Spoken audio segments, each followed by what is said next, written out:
बनबू जवन जवन मंगू तमन तमन पैबू। जवन जवन मंगू तमन तमन पैबू। जल्दी ये करे जा हमारे जान बनबू जवन जवन मंगू तमन तमन पैबू। बटे मशहूर देखल हड़क मंदिर दर्शन कराइबो।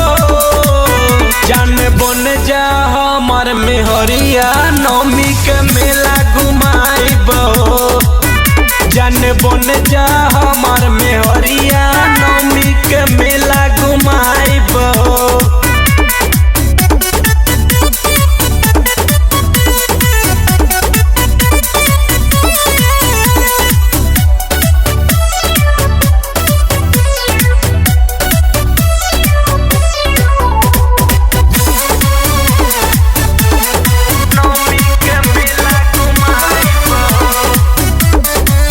घंटा घर से लहंगा दियाइबो तर दुल्हा का दर्शन कराइबो।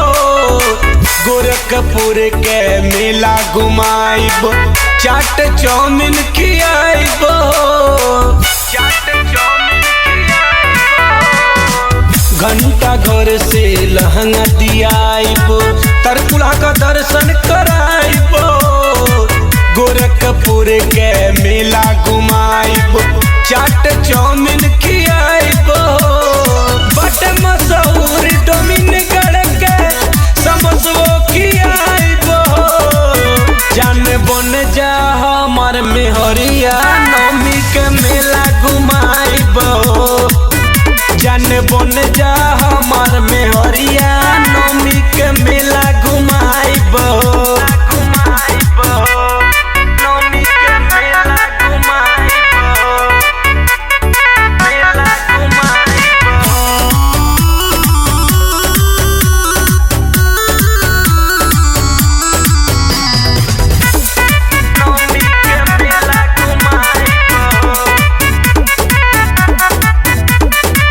जब से इंस्टा पर रील तोहार देखल बानी रानी हो।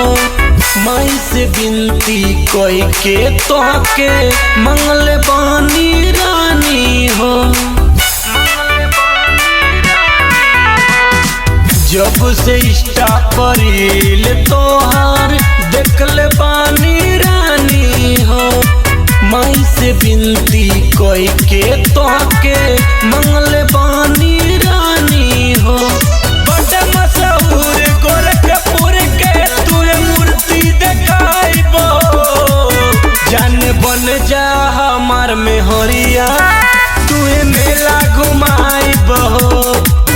जान बन जा